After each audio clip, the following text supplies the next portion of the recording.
Olá, sejam bem-vindos a mais uma edição do programa IAgora Entrevista e hoje temos a honra de receber Christopher Dede, Senior Research Fellow da Harvard Graduate School of Education e um dos pioneiros em pesquisa sobre tecnologias educacionais. Bem-vindo, Christopher, é um prazer tê-lo aqui. Welcome, Christopher, it's a pleasure to have you here. Well, thank you so much for inviting me, and I look forward to our conversation. Very nice, Christopher. You have had a long career as a researcher in emerging technologies for education. And how do you see the role of AI in creating new educational systems for the 21st century, adapted to our contemporary reality? Well, a lot of attention is being paid to how AI is going to change teaching and learning, and it does make a lot of sense to focus on that. But what isn't being discussed as much, but is perhaps more important, is how AI is going to change the desired outcomes of education. Because students are graduating into a world of work and citizenship and life in which AI is going to be prevalent. AI is going to be a partner in many jobs. And so what I think about is not AI so much as IA, which stands for intelligence augmentation, which is what happens when a person and an AI work together and each does what it does well, and then the whole is more than the sum of the parts. And I say this because in education, both pre-college and university, and even in places like Harvard, we really focus on reckoning, making calculative predictions. The high stakes tests, for example, for admission to medical school or law school or for getting into places like universities are really all about reckoning. But that's what AI does in the workplace. And so in a sense, if that's our major measure of quality, we're training students to lose to AI as opposed to training students to complement AI by using their human judgment and human wisdom and doing things that AI can't. So that to me is one of the key things that's not happening. And in fact, we're almost automating the old model. So people are saying, well, look, now we can use AI and it'll make quizzes for us. We'll have even more quizzes. Well, nobody in the world is going to get paid in the workplace for taking quizzes. And in fact, AI is going to be the one that does quizzes when factual recall is needed. So we really need to rethink what we're teaching as well as how we're teaching. Yes, that's very important. We need time also to this big reflection on what we are doing as teachers and professors. Very nice. But in your research, you focus on scaling these innovations.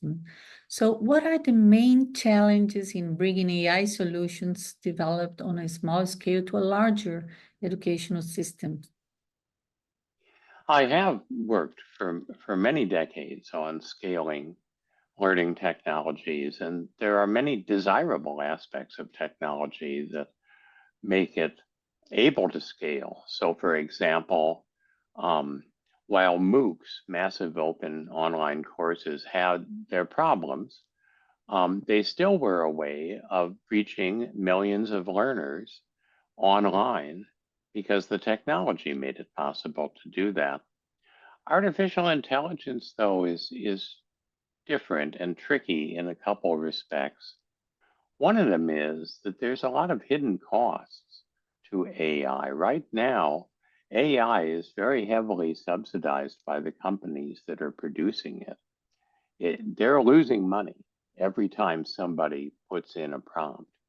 And of course, they're investing in the hope that eventually people will be willing to pay that money.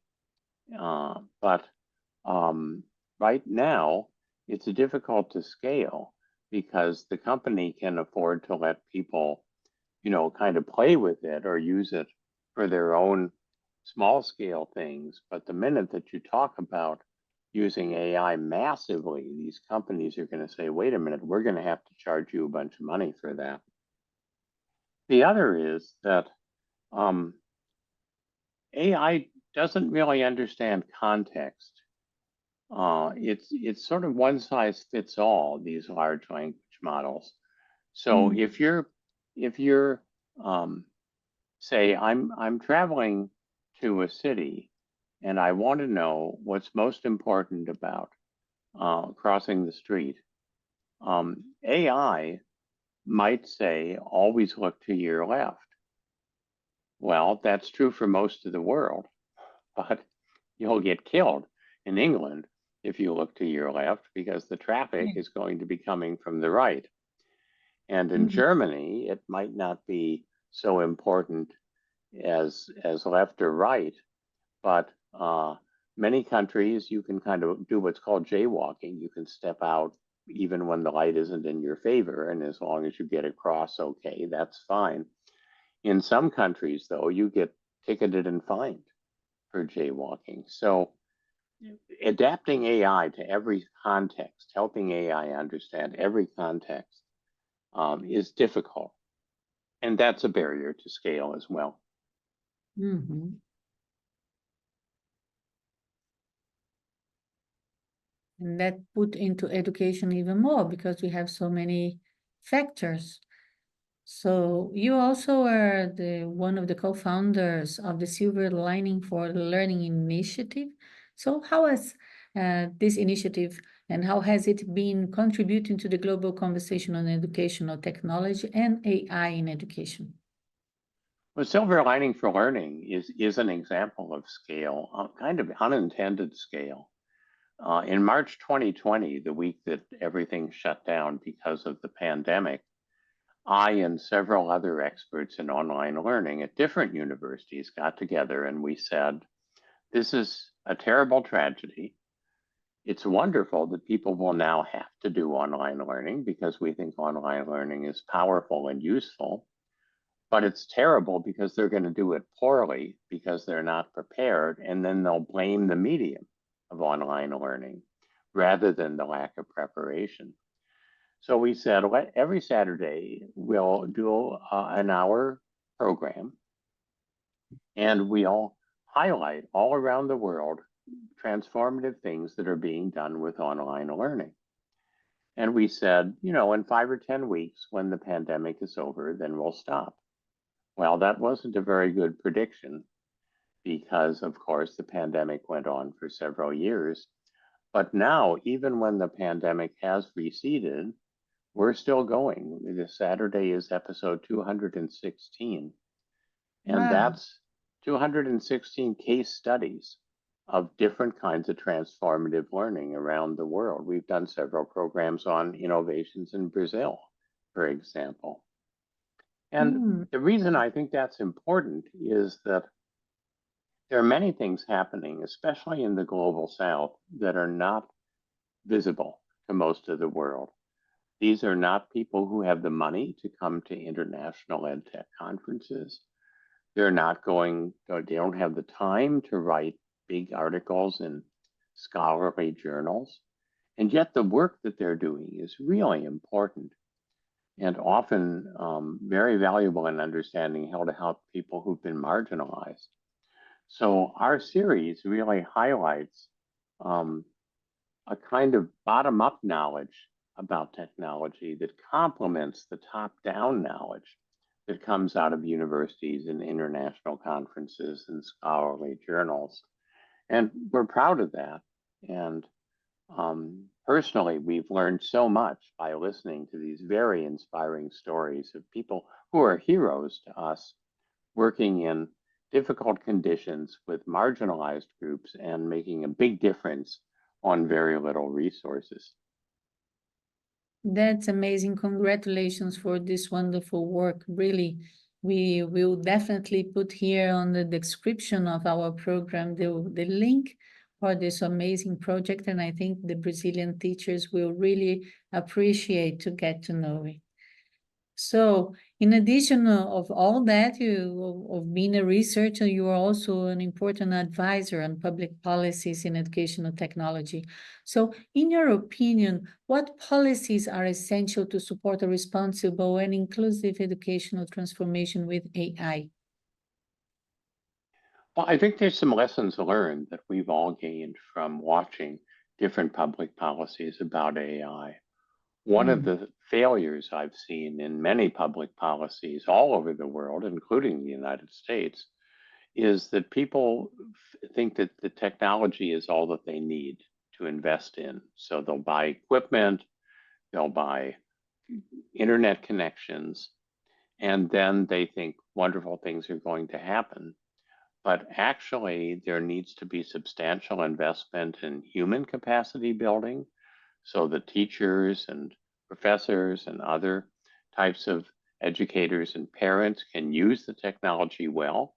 There needs to be money invested in curriculum because a curriculum that's designed for face-to-face isn't the same as a curriculum that's designed for learning online. And then beyond the investment in different kinds of resources, there are issues of privacy and security that are really important. One of the challenges of AI, for example, is that if you put something into an AI prompt, it's gone. I mean, it's not private anymore. It's not secure anymore. It's somewhere in the cloud in some kind of an AI data repository. And so how you decide which kinds of data are available to be shared and which kinds of data really should stay private, how you keep that data secure when people don't understand. They think that they're maybe just transferring it or typing into a web browser to get a search, but actually that data is being made vulnerable. So having public policies that deal with those issues is really important. Oh, amazing. And from your experience and your knowledge of our country from Brazil, because we are such a big country with a very different reality from the south, from the north of Brazil. So we have schools in the middle of the Amazon that has no internet and things like that. So we have these amazing challenges concerning infrastructure. And what would be, from your experience, some learning messages that you could give us, some learning tips for our country to develop? Well, I have tremendous respect for what Brazil has accomplished, for the quality of its educational system, and for the attention that's paid to helping groups that are marginalized. I'm also involved in a second podcast series called Digital Education Dialogues. It's from an initiative in Dubai called the Digital School that's supported by one of the sheikhs in the United Arab Emirates. And it's now across 11 different countries that about 100,000 students are participating in digital education. And the reason I bring this up is that it focuses only on marginalized students.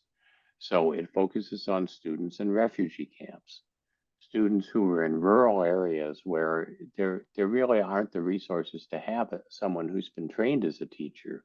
You have sort of a local paraprofessional who's able to be in the classroom. And the Digital Education Dialogues podcast series is about how you can make that work, how you can create a digital classroom where there is no reliable electricity, how you can use paraprofessionals, but give them enough background that they can be effective in helping students learn with the digital curriculum. And I really would recommend that podcast because there's a session on AI and how AI can help marginalized students. There's one on teacher training and different kinds of online teacher training that are available across the world, and so on. So I think many countries confront the issues that Brazil has, and if we just share what we're doing, not again top down, but bottom up, through things like silver lining and the digital education dialogues, we can help each other to solve these problems. Thank you very much, Christopher. It was very nice, very, very inspiring. But now we are coming to the end of the first part of our program, so we're going to make a break and we'll be right back.